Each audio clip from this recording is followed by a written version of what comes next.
So there's this song that I'll sing the first verse or two. Um, Before I sing it, I'll talk about how I came across the song, because that journey of mine mirrors what happens in the song, sort of. So I was 11 years old, and I was living in a village in the southwest of England on the coast, and it was just idyllic, beautiful, magical, wonderful, blah blah blah. Um, and then we moved to one of the London suburbs. They call it the home counties. So in this case, just north of London. And my dad had a job there. And uncoincidentally, it was about a half-hour cycle ride from my grandparents' house. And when we moved there, I used to go and visit my grandparents every weekend. And I found myself fairly recently pondering, why did I do that? Why would an 11-year-old kid go and visit his grandparents every weekend on his own? And I think it was because we'd moved across the country, I had to make new friends again, and I didn't have any, and I wasn't very good at it, or so I thought. But prior to that, we'd go to my grandparents every Christmas, and we'd spend a week there. And, as little kids, we were just showered with love. And we got to eat chips every day, which is fantastic. So there was this pure love connection between me and my grandparents, in my head, at least. So I'd go and visit them every weekend. And that stopped when I was 13 because my grandfather died. Oh. And I remember coming home from school, cycling home from school, and we had this bike shed, which was a converted coal bunker. And I put the bike in, and I'd sat in this bike shed, and I just sat there till it got dark. Now, I didn't know I was mourning, but looking back, it's like, oh, that's what was going on. And all I knew was I didn't want to see anyone, and I didn't want to talk to anyone. So I just sat in this bike shed. So previous conversation, I mentioned we should have a death conversation and maybe open it up to whoever. And it's these kind of things that we never talk about, but I think are actually quite important to talk about. But I don't want to do it right now. That's okay. Anyway, at my grandparents', they had 2 albums, 12-inch vinyl albums. One of them was Michael Jackson's Thriller. Okay. And the other one was Supertramp. Do you remember? Yeah. No. Breakfast in America. Right. And when I was at my grandparents', I would listen to both those albums a lot. And the song I want to sing is called The Logical Song. And again, fairly recently, because I just sang it when I was a kid. I didn't really understand what the words meant. But turns out he was talking about leaving his parents' house and getting shipped off to boarding school. So that's what the song's about. So I'll sing the first verse or two, hopefully. The singer's got a much higher range than me, so I'm going to drop it down a bit. Okay. YouTube may or may not let us keep it, but we'll see what happens. They never know the copyright issues with them, so go for it. Just do it and don't worry about it. Yeah, well, apparently one of the things, if you're teaching the song, then you get a free pass. Yeah, let's see what happens. Yeah, okay. Okay, here we go. I'm still uncomfortable on camera, but I'm slowly losing it. And when I do, if I become comfortable, then I'll be able to sing a lot smoother. But now it's just like, oh my God. Okay, here we go. When I was young, it seemed that life was so wonderful. A miracle, Oh, it was beautiful, magical, and all the birds in the trees, they'd be singing so happily, oh, joyfully, oh, playfully, watching me. But then they sent me away to teach me how to be sensible, logical, oh, responsible, practical. And they showed me a world where I could be so dependable, oh, clinical, oh, intellectual, cynical. There are times when all the world's asleep. The question runs too deep for such a simple man. Won't you please tell me what we've learned? I know it sounds absurd.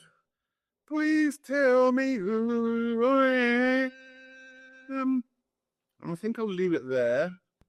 Okay, how does that sound? That's excellent. With no instrumentation, I mean, that's excellent. I can't maintain a note.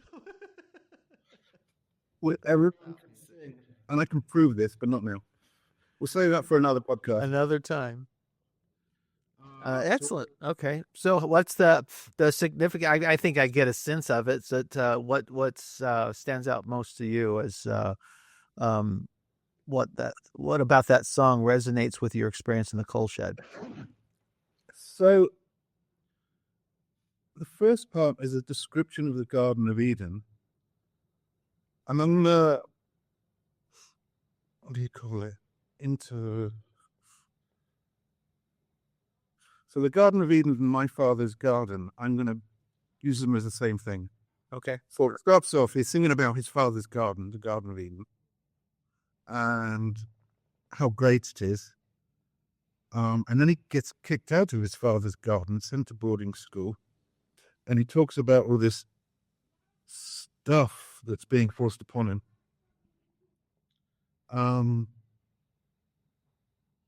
I should have pre-warned any listener. I'm going to say some things that people might find offensive during this podcast. Are you okay with that? Yeah. Well, we're recording, so if it's really offensive, I suppose I can always edit it out. But I don't ever usually do that, so I don't go for it. I don't have. There's not much that can offend me, Mark. There's a lot I can do that seems to cause offense, but there doesn't need to be much that can offend me. I don't think it'll offend you, but it might offend others. Well, we'll see what happens. Well, I mean, let's just put it out there. I mean, I hopefully you're not going to talk about animal cruelty or anything because I know. So I assume it's going to be safe. Go for it. So there were 3 aspects to the song that I want to talk about. The first one is schools and boarding schools. If I send you a link, can you say it? Yeah, let me see. Actually, you can share. If you go down to, can you see a present button? Oh yeah. You can present, and then what I can do is once it's up, it'll show a window, and then I just put it up on the screen. So you share it, and then I will put it on the screen. Or I could just drop it in private chat. Yeah, I do that too. Put it in the comments. Just post it in comments. The link. That'll work. That's easiest. So anyone who enters the school system as a teacher, not anyone, but many people, they very quickly come to the conclusion that there's something wrong with the school system. Is that fair? All right. Say it one more time. So, for example, I'm guessing here, but your wife enters the school system as a teacher, and she discovers fairly quickly that there's something not quite right about the school system. Mm-hmm. Is that fair? Pretty much. Yeah, there are always problems. Yes. Yeah, and there's a lot of teachers who are scratching their head trying to work out how to reform it. Right. So I'm gonna describe the problem.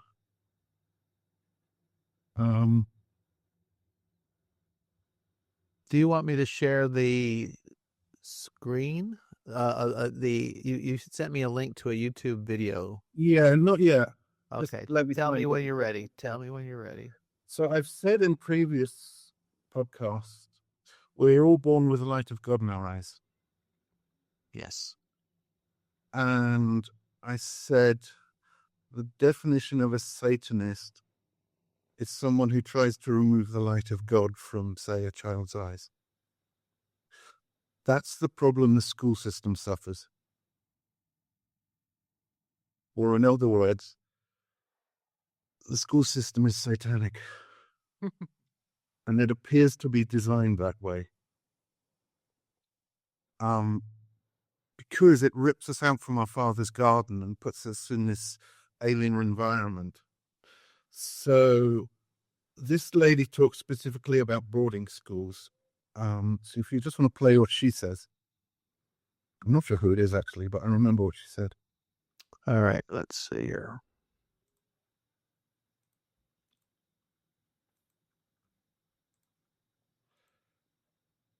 And it's not a clip, so I'll tell you when to stop it.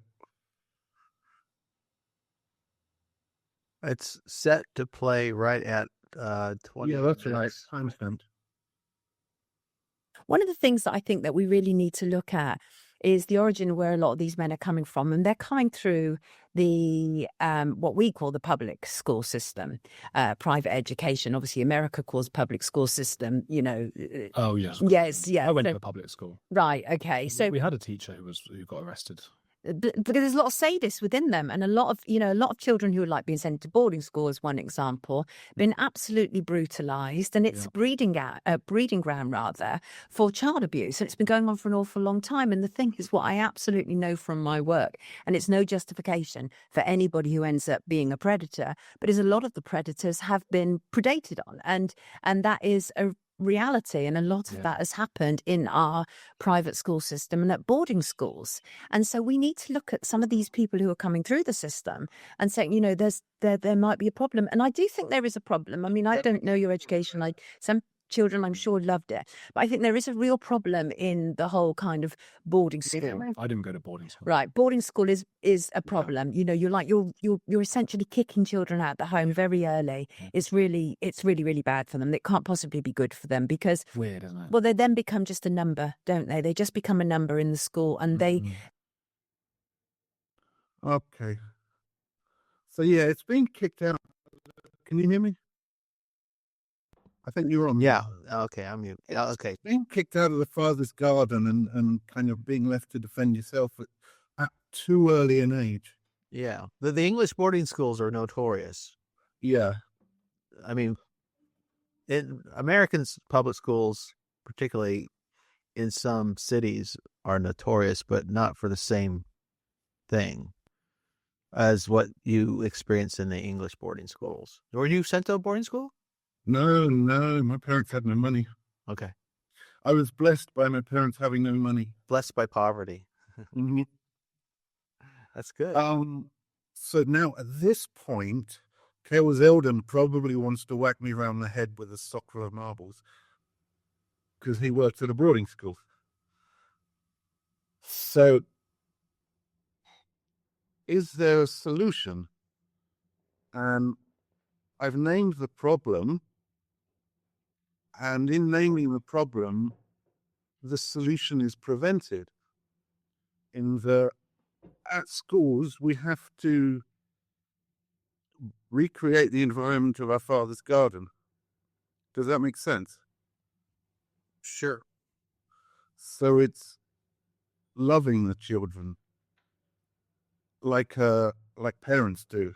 It doesn't mean you don't discipline. I mean, all good parents discipline the children. And in the school environment, of course, you have to discipline the children. But if it starts with love, then that's recreating the father's garden. Now the question is it possible? And turns out yes. So I've mentioned a few times this guy in Georgia. I refer to him as a Christian mystic. I do that so there's consistency in who I'm talking about, but I'm not convinced he's a mystic, whatever that term means. But he's a very nice man. He's super smart. When the Soviet Union collapsed here in Georgia, I should go back. So he was very, very into religion and religious studies and blah, blah, blah. And he actually dreamt about God. God visited him in a dream. So very, very Christian man. After the Soviet Union collapsed, there was an orphanage run by nuns. And the number of children massively increased. And they asked him to come and run it for them because they couldn't cope. So he drops everything and he starts managing this orphanage. My wife volunteered there, and another person I'm going to bring up also volunteered there. And he recreated a Garden of Eden for them. And if you do get round to doing a rando about my wife, she can tell you much more detail about this orphanage that she worked at. I wasn't there, so I can share two stories. So the man's name's Gia, this Christian mystic. So I asked Gia once, what was the most difficult aspect? And he said, when a car turned up late at night, and I looked at him and I'm like, what? So at the time, the country was essentially run by the Georgian mafia. And nobody had cars then because everyone was poor. Yeah. So if a car did turn up, it was probably the Georgian mafia, and it's because they wanted to take away a girl. God. So what he did was he would go out to meet them. He'd walk with them to a wooded area, and he said, look, I can't let you take any girls. So if you want one, you have to kill me first. So we're in the woods, it's quiet, you can kill me, I won't resist, but that's the only way you're going to have a girl. And they respected him for that. And so they left him alone. So yeah, tough times. Yeah. What was the other story? Damn it, I've forgotten what the other story I was going to share is. But basically, he loved these children demonstrably. Oh yeah, that was it. So these children would often run away. And he said to them, please don't run away. Please tell me you're going. And then I'll know you're gone, and then you come back and I won't worry about you. But they didn't, and they ran away anyway. So he followed them, and they were generally running off to visit their parents who were living on the streets. So when he figured this out, he pondered a bit, and he said, okay, instead of you running off to your parents, bring your parents here, and instead of it being an orphanage, it will be a community. So this orphanage became a community of people with the children and the parents together and united. So, yeah, he did this kind of stuff. And there's a lot of stories about him, but basically he loved the children.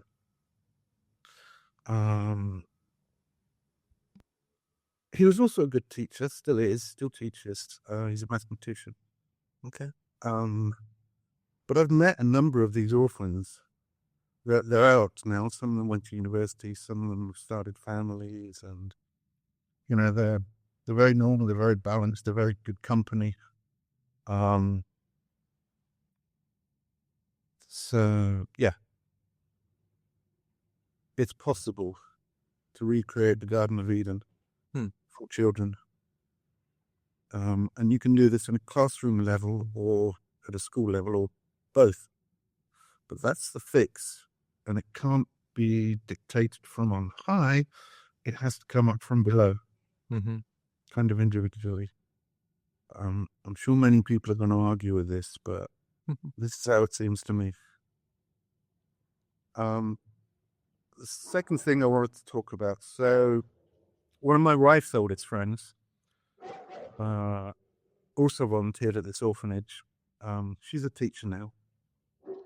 I jokingly refer to her as Georgia's greatest teacher because during the COVID teaching over Zoom period, lots and lots of other students asked if they could attend her class. So her class like doubled in size on Zoom.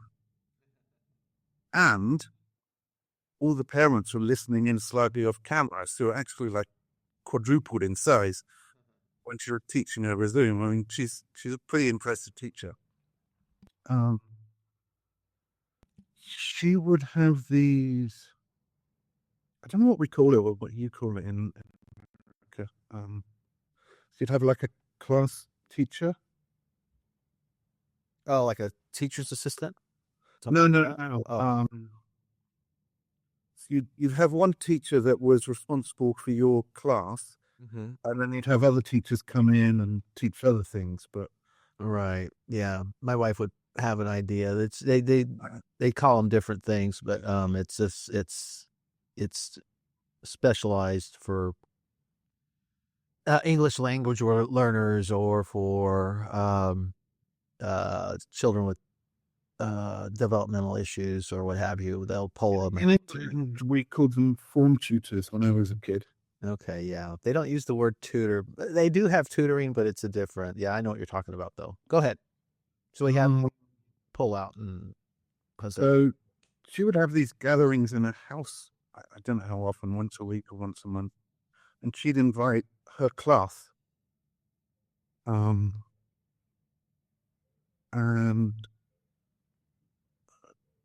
it created a strong bond between her and the class and between all the people in her class.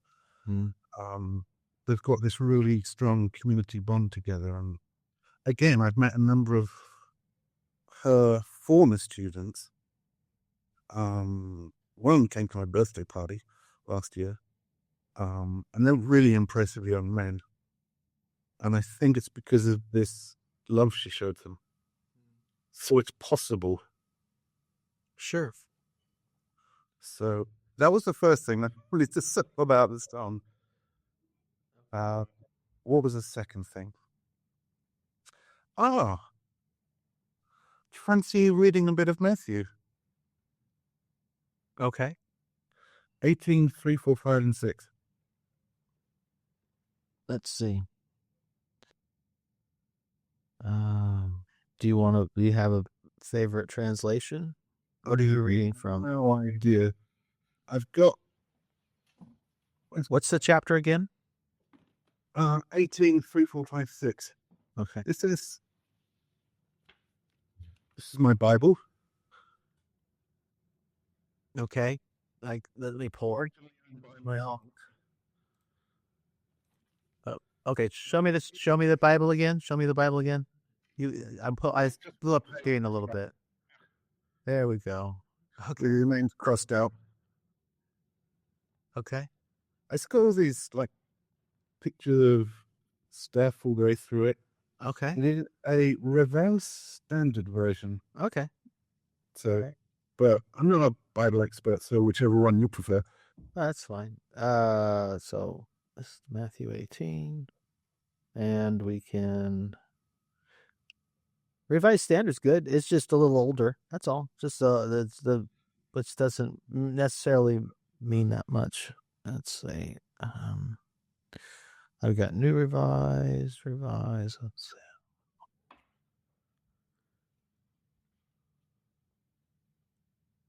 Here we go. Do you want me to read it or do you want to read it? Oh, you read it. I've talked enough so far. All right. So verses 3 to 6. Yeah. Chapter 18 of Matthew. And he said, "Truly I tell you, unless you change and become like little children, you will never enter the kingdom of heaven. Therefore, whoever takes the lowly position of this child is the greatest in the kingdom of heaven, and whoever welcomes one such child in my name welcomes me. If anyone causes one of these little ones, those who believe in me, to stumble, it would be better for them to have a large millstone hung around their neck and be drowned in the depths of the sea." That last line's a bit savage. Goethe put it more mildly. He said, may God kill he whom assumes to show the way but does not know himself. But I've said before on this channel, Adam and Eve were small children when they were kicked out of the Garden of Eden. And as far as I'm concerned, Christ is saying the same thing. And it mirrors our life. And the little story I said about moving out of my little Garden of Eden to north of London, that's this. It's not like being sent to boarding school or some other tragedy, but I talk about, we bury our hearts, we kind of hide it and protect it, and it's beautifully preserved and protected within all of us. But the more buried it becomes, the less it communicates with us. And what this being ripped out of the Garden of Eden does for us is we just naturally bury our hearts because it's too sensitive, can't cope with it. So we just hide it. We hide our hearts. With me, it wasn't this one great shift. It was the death of 1,000 cups, if you know that phrase. Except it's not death, it's buried alive. Right. So I'll post you another link. This is Jordan Peterson. He's talking about something very similar. Okay.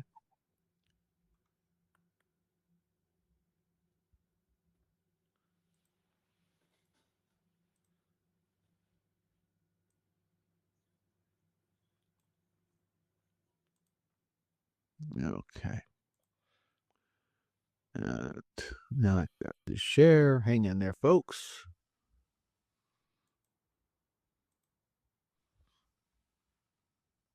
I circled a couple of sentences that were genuine thought. The students were so thrilled that someone had noticed when they dared to put their head up above the parapet and say something they believed to be true and genuine, that the next time they wrote an essay, it would be more like 30 or 40% that.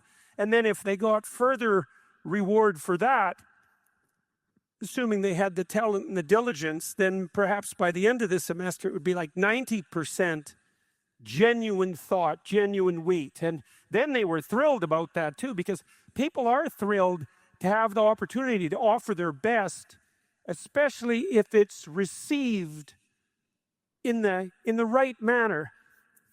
People will often obfuscate and produce what's second rate because they're terrified in their heart of hearts that if they did reveal themselves genuinely, that, which is also a way of making yourself vulnerable because it lets people see who you really are. If they did reveal themselves genuinely, that would be rejected. And so part of the reason that my students delivered such dross to begin with was because they had a history of having what they offered that was good ignored or condemned. And so often they'd hide under the cliches, they'd hide under giving the professor what he wanted to hear so they would get a good grade, because they had sickened of the risk of doing something genuine and having it be rejected. And that's something else to know in your relationships, man. You got to be very careful not to punish the people around you that you love for doing something good, because you can eradicate what's good with punishment quite rapidly. All right. Did, We got to be so careful with Daily Wire. They'll copyright strike us. did But- that make sense with what I'd been saying? Did Yeah. you see the connection? Okay. Yeah. Definitely. So I actually planned out this lecture. So when I'm talking about the buried heart, this is the hidden treasure in fairy tales. Yeah, and you go down into a cave and you find this beautiful gemstone. I think that's the same thing. Mm-hmm. And the same as what Jordan's talking about. We hide ourselves. So do you ever watch the Lester's history? Mm-hmm. They have this phrase, a friend of the channel. So two, I think, friends of this channel are Douglas Murray and Alex O'Connor. Mm-hmm. And they're watching all their friends convert to Christianity, but they're not getting this connection that will allow them to make that jump. Is that fair? Mm-hmm. Yep. So then if my theory is correct, then something happened in their childhood that made them bury their hearts so deep that it's very difficult for them to get this connection. Not impossible, just difficult. So Douglas Murray, I believe, went to Eton College, which is London, England's most expensive boarding school. So I would have done it.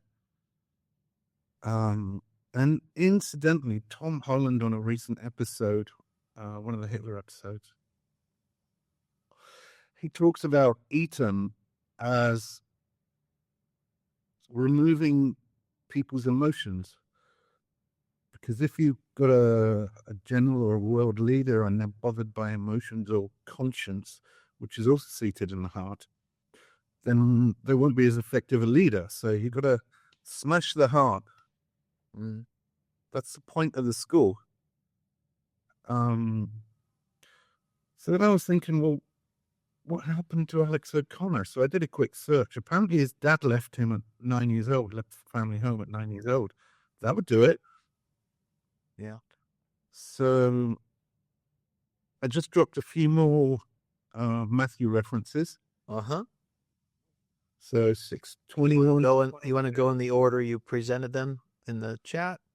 I can't remember what they You've say. got 6, 21, and 22.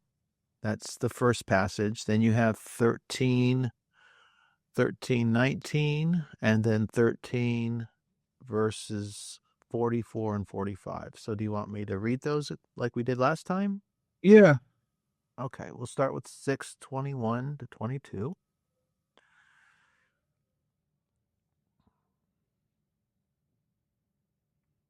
Okay, again, this is the Revised Standard Version. Matthew 6, 21 to 22. For where your treasure is, there will your heart be also. The eye is the lamp of the body, so if your eye is sound, your whole body will be full of light. And 23 continues, but if your eye is not sound, your whole body will be full of darkness. If then the light in you is darkness, how great is the darkness? So that kind of completes the thought. I didn't want to end on a semicolon, even though they didn't have punctuation in the original. The English had a semicolon. I'm loath to stop at a semicolon. Do you want to speak on that, or do you want to continue on? It was just where your treasure is, there your heart will be found. There's kind of two meanings to that. It's like what you value the most, that's where your eyes are, and that's where your heart is. Mm-hmm. But there's also the other meaning in that the heart and the treasure are the same thing. I mean, there may be other interpretations as well. It's just and for me, I've often correlated that passage to what is the Eightfold Path in Buddhism, the Noble Eightfold Path, which is the first step on the path, so to speak, is right sight or correct vision, or it's this clear sight. I mean, you can translate it in various ways, but clear sight is probably a very good way of approaching it, and that's very much similar. It's you can't do much if you don't see it. Where you're going, where you're at. Yeah, and this is going to upset people, but I don't think Buddhism and Christianity, I mean, on the outside, they look very differently, but I think at their core, they're kind of saying the same thing. Hmm? No, well, you won't get a lot of argument from me. I don't think they're perfectly aligned with each other, because these people were, if you take, the old story about the blind monks who come across a elephant, and so one's touching the leg, and an elephant's a tree, like a tree, and then another one touches the side, he's like a wall, or another one, no, he's like a hose, depending on what part they're touching. And I think Buddhism and Christianity are approaching very much the same subject, just from culturally radically different positions. One's based in India, one's based in Jerusalem, and so it's different. It's just going to naturally be different. But I think you're right. I agree. There's a lot in common. Well, exactly what you just said. So, chapter 13, verse 19, still in Matthew. I haven't got around to reading the other three yet. Not doing my homework well. Sorry, Mark. Sorry, Luke. Luke asked me to read a book. Okay. Well, did you? Oh, so I'm reading. This is the first time you've come across these, or did you? Are these passages? No, because you sent me the homework to read Romans, and I got a few pages in, and I'm like, you didn't like Romans. Oh, I understand. Every time I read the Gospels, it's like I'm reading it for the first time. Mm-hmm. So, yeah, it's like they're very much like that. Oh, Christ said that. Yeah. Mm-hmm. Oh, yeah. So, because this stuff was on my mind while I was reading it, they kind of jumped out at me. So that's why I wrote them down. Okay, so here's verse 19 of chapter 13. When anyone hears the word of the kingdom and does not understand it, the evil one comes and snatches away what is sown in his heart. This is what was sown along the path. This is taken from the famous parable of the sower. Some of the seed lands on rocky ground, some lands on good ground, some lands in shallow dirt, and so on. Yeah. I didn't expect that one. I may have wrote down the wrong verse, but okay, interesting. Let's do 13:44 to 45. So we're still in the same chapter. The kingdom of heaven is like treasure hidden in a field, which a man found and covered up. Then in his joy he goes and sells all he has and buys that field. Again, the kingdom of heaven is like a merchant in search of fine pearls, who on finding one pearl of great value, went and sold all that he had and bought it. 44 and 45. Yeah, so for me, that's calling out the hidden gem that is our heart. I'm sure other people have other interpretations, but that's how I read it. Mm-hmm. So yeah, go on. No, I don't.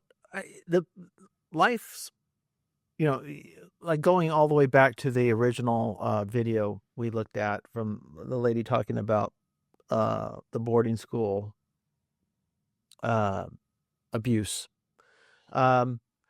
I don't know if this is like this in the rest of the world, but in the United States, what they've found is children are still more likely to be abused in the home than they are to be abused outside of it, whether it's at a in a little league team, from a coach or at a church or at a school, they're still much more likely to be to suffer abuse. They're more at risk. But from family members, a family member typically. And a lot of abuse is inherited, right? I think she brought that up. Abusers were themselves almost certainly abused themselves. So I don't know if the answer can be completely sorted out by a school. An orphanage is an interesting case study because there you have that brilliant man you described, Gia, had control. He created a complete home for these children, not just a school, but a home to which they could freely leave. It sounds like he did not cling to them, but gave them the freedom to, if you're going to run away, just tell me. I'm not going to tie you down. So he created a home, an appealing space, for which they wanted to be in. So that's different than, say, a public school that you have maybe the teacher has access to the children for a total of, say, 6 hours a day. And then in my wife's case, she's always dealing with interruptions because of all of these specific programs that children have been enrolled in to treat this and that problem. And more often than not, the problems that are being addressed are problems that arose before they ever enter the classroom. So it's just part of me wonder. Fix everything.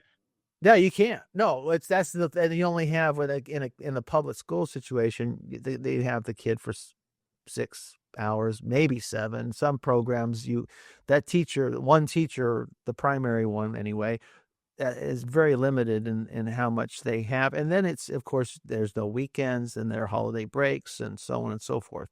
So the kid is probably getting tutored or probably has more hours on something like YouTube or some online platform than they actually have from a teacher. If they aren't well parented. If they are well parented, then that's a whole different ball of wax, right? The teacher can come in and supplement the work of the parent. And it's a complete package. And so kids, it's in the statistics, and most teachers can tell you anecdotally, this is the way it is. Kids from supportive households, with reasonable discipline, succeed and are happy. Kids who come from households where there's a lot of disruption, a lot of movement back and forth, parents, can be parents are sometimes in prison or sometimes abusive or sometimes divorced or sometimes never married and so on and so forth. Where there's a lot of disruption, they struggle. And they even have there's a system, and I cannot remember the name of it, but basically they each event in a child's life that's traumatizing not only puts that child's education and future at risk, but that child traumatized, that child's trauma resonates throughout the classroom and affects the other children. That makes sense. Isn't that wild? And they've documented it, and this is a real thing. And how in some ways it's living in the world, So we're all at some level. Very few of us anyway aren't kicked out of the Garden of Eden. We do start out life very much, I think, like you say, with the light of God in our eyes. If you listen to any rando conversation, they'll eventually get to a point where they're kicked out of the garden. Yeah, exactly. To everyone, which is why it's the first story in the Bible. There you go. Very good. Yes, I agree. Yeah, I like that. Yeah, I don't take it to be a literal story, and I don't know how to take it. I take it at face value. But I do agree. I think it's as an allegory, it works really well to describe a kind of universal human experience. Yeah. But so my wife and I disagree on this idea, but we first become alive in our mother's tummy, as we like to say. And my wife says when a baby is born, it still doesn't recognize it's disconnected from its mother. Now, I don't know if that's true. That's her belief, and I'm not going to argue with her. Wise. Say again? Very wise. Do not disagree with your wife, especially on things like this. Like Yeah, motherhood.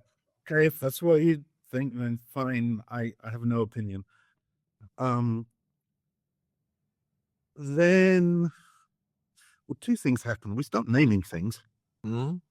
So doggy, catty, thing, blah, blah, blah. And we learn to say no. And this normally starts with food. So we basically treat babies as gods, you know. We give them absolutely anything they want, whenever they want it.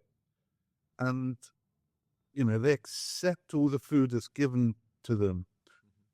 Until one day when they're like 2 years old and they suddenly just discover that no. So they'll like spit out some food or something, you know. Something has changed. They've learned to say no. And there's this idea of terrible twos, I think they call it. Where kids just go crazy about saying no to everything, and you've treated me like a god, and now you're telling me what to do, and that kind of transition period. Mm-hmm. Sure. And that's all in the Garden of Eden. You know, Eve says no to the god. I'm going to eat this apple. Fuck you. Right. No, it's true. I like it. I agree. Did we read 1344, 45? Yeah, that was the last one we just read. Mm-hmm. Okay. So the third point I want to make about this song, I'm calling it descended from God and descended from man. So you have God up here, you have influential humans here, and you have us down here. Okay. So if we click on Christ, we know everything he's saying is descended from God, and then he descends it down to us. Okay? Okay. And then we have, say, Karl Marx, and we know everything he said is not descending from God. He's just making shit up, and that gets descended down to us. So do you see the difference? One is from God and gets disseminated, and the other one is just someone just made shit up. Okay. So that's communism. That's here. Somebody just made shit up. People are going to hate me for this. Democracy is also somebody just made shit up. Race. Somebody just made shit up. Race was invented about 150 years ago. It's absolute nonsense. But there we go. So in the song, at the beginning, he uses the words, says when he's in his father's garden, miracle, beautiful, magical, birds in the trees singing so happily, joyfully, playfully. Mm-hmm. And then he goes to school and he learns sensible, logical, responsible, practical, not sure about that, dependable, clinical, intellectual, cynical, radical, liberal. God only knows what that word means now. But what it meant in England in the 1970s, who knows? Fanatical, criminal, acceptable, respectable, presentable, vegetable, unbelievable. So that's what he thought of education. So then Matthew 15:13 is like my last note on this conversation. Okay. Do you want to read that one for me? I don't have it pulled up. Let's see here. I can do it if you want, but let's see. Give me a second. Quicker if you do it. Okay, 15th. Let me just check. 15, what verse? 13? 13. All right, 13. I love this verse. It's just like nails it.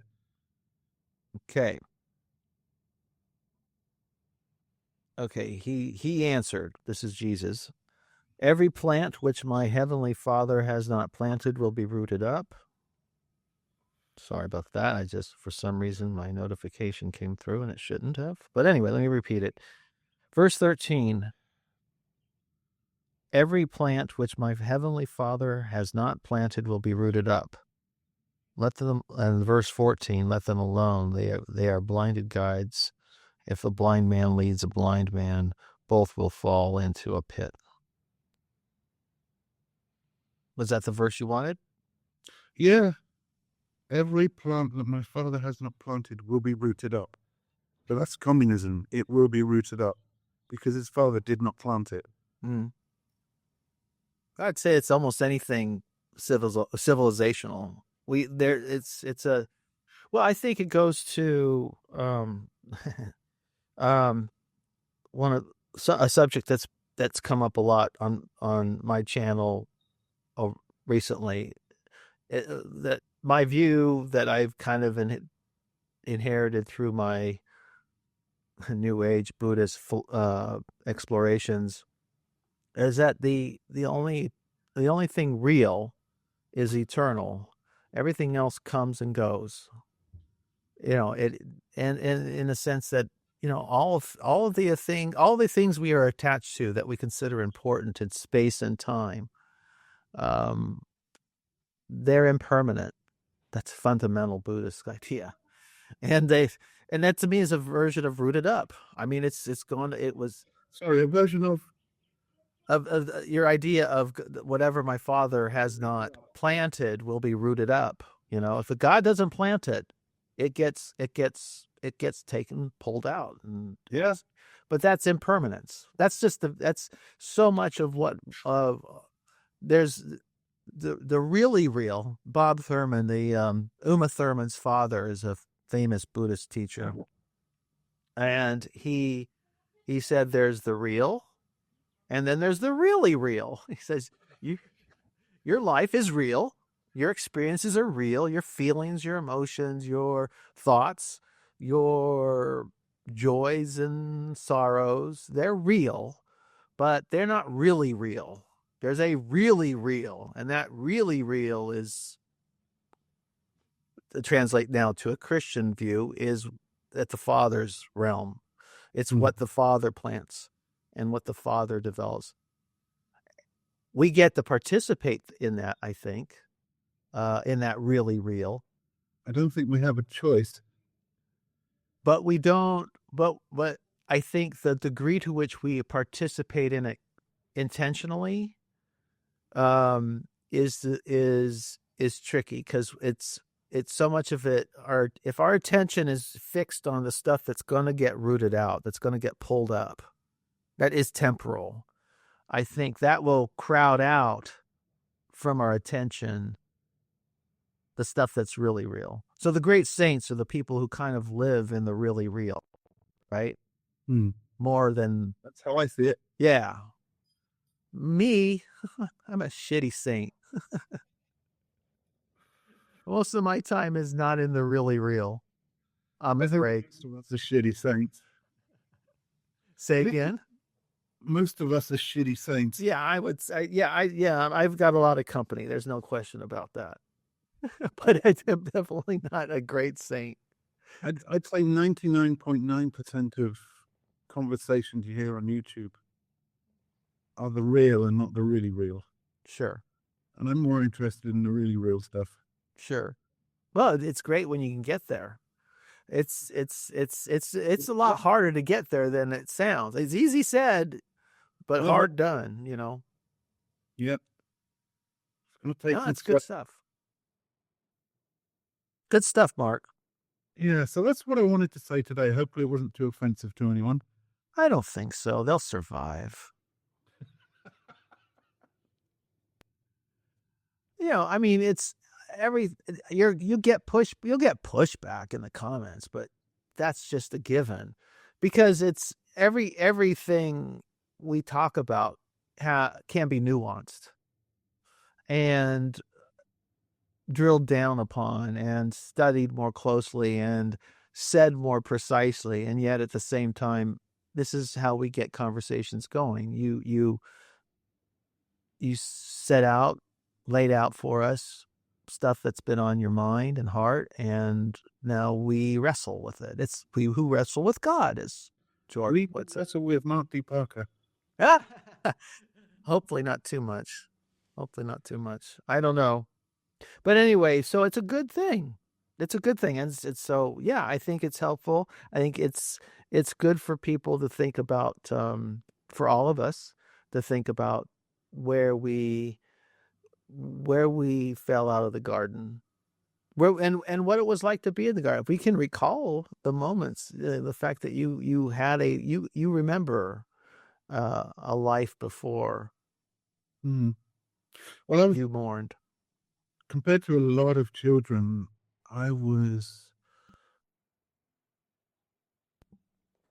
firstly, I was 11. I wasn't like 5 when I was kicked out, but it wasn't like a kicking out because I was still in my father's garden. It just wasn't the same. So it's burial of 1,000 cuts instead of this one big kind of whoosh. Yeah. But yeah, we all get kicked out. And then, So how are you? Let me close this out with asking you a big open-ended question. You can take as much time as you want with it. But how are you working your way back in? Or is it something you can work your way back in? Is there, you seem to be orienting yourself to higher, to the really real. How are you doing? How are you doing along that journey? You could give us a report on how you're doing, or you could talk about how you do it. So it's like, so you get a cut and you put a bandage on it, and then you get another cut and you wrap another bandage, and then you wrap another bandage, and suddenly your arm's in plaster or your heart's in plaster, and then things get really bad. Maybe you cover it in cement, or maybe a steel armor around your heart.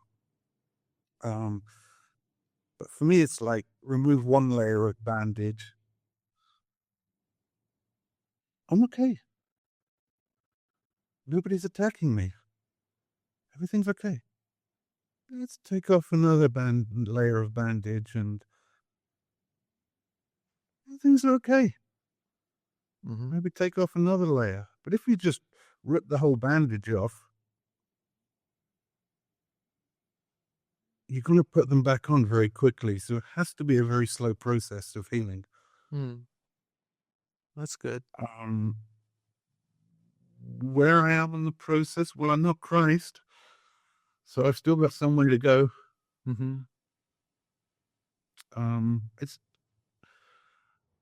difficult to say because we don't really have any like markers or milestones or anything. So, how do you compare? How do you relate? How do you quantify? I'm not sure these things are possible. Right.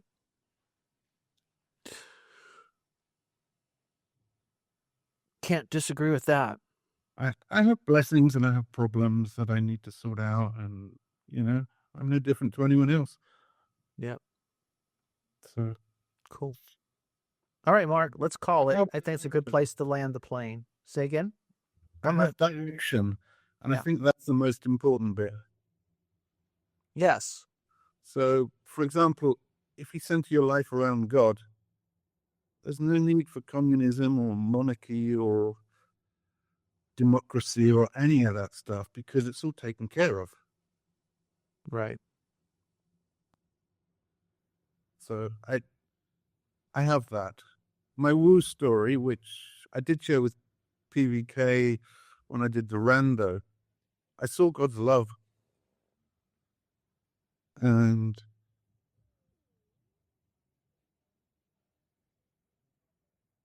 it changed my direction.